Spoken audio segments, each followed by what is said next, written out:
Welcome back to Driving.ca's Ministry of Interior Affairs, where today we're taking a closer look inside the 2021 Volvo XC90 Recharge. The 2021 Volvo XC90 Recharge is a rebadge of the T8 plug-in hybrid that's been part of the XC90 lineup since 2015.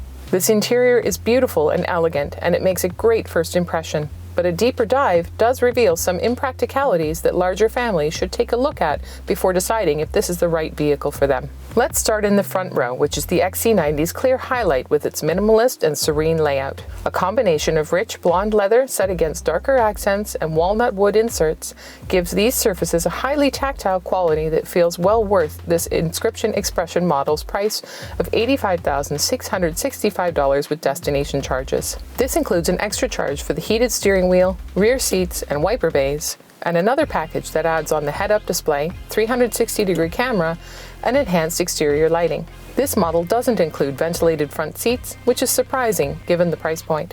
The 12.3-inch digital instrument cluster is included on this grade and is clear, crisp, and easy to interpret at a glance.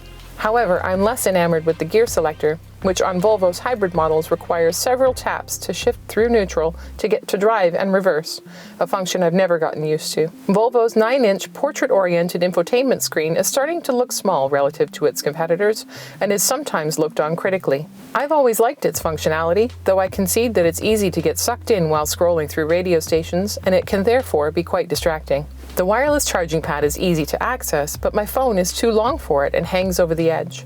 This isn't ideal given that there are only 4 cup holders in total, 2 between the front seats and 1 in each door pocket.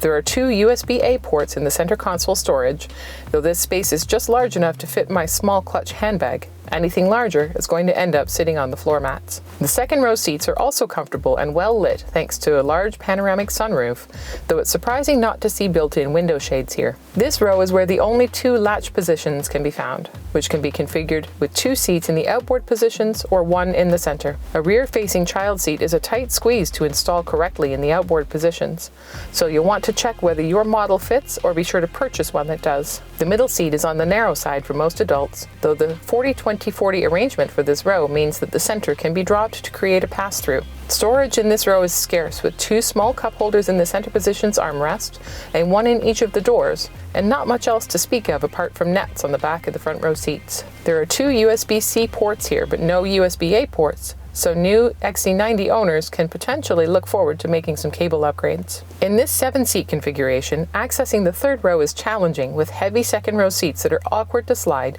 and expose clips and vents that aren't easy to avoid. Once passengers are in, they'll be fighting with second row passengers for legroom, and those on the taller side will find that headroom is lacking as well. Fortunately, there are good-sized windows to make up for the fact that the sunroof doesn't extend this far backward, and side-mounted vents offer some fresh air. Cargo capacity is the same in this plug-in hybrid as with gas-powered models. With the third row seats in place, you'll find 368 liters of space behind the third row, which is just enough for us to fit our trusty jogging stroller when we place it upright. With the third row seats down, you'll find 1,019 liters of space, and the XC90 tops out at 1,868 liters with the second row seats folded. The rear seats all fold flat to create a level load floor, but the third row seats are manual folding and can't be pulled back upright from the rear of the vehicle, which means walking around to each side door to reset them when they're needed. Unfortunately, the addition of the battery means that there's no space for a spare tire, so the XC90 Recharge ships with a tire repair kit. There is a small storage space under the rear load floor to stow the charging cable, but this space is best left exclusively for that purpose. Stacking items will cause the floor not to slide back into place correctly.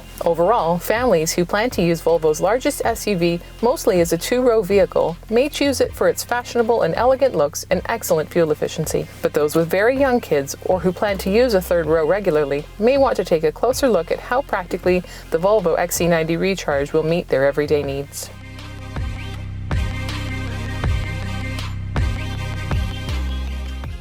For Driving.ca, I'm Stephanie Wallcraft. For more interior deep dive videos, click the bell to subscribe or follow us on Twitter and Instagram.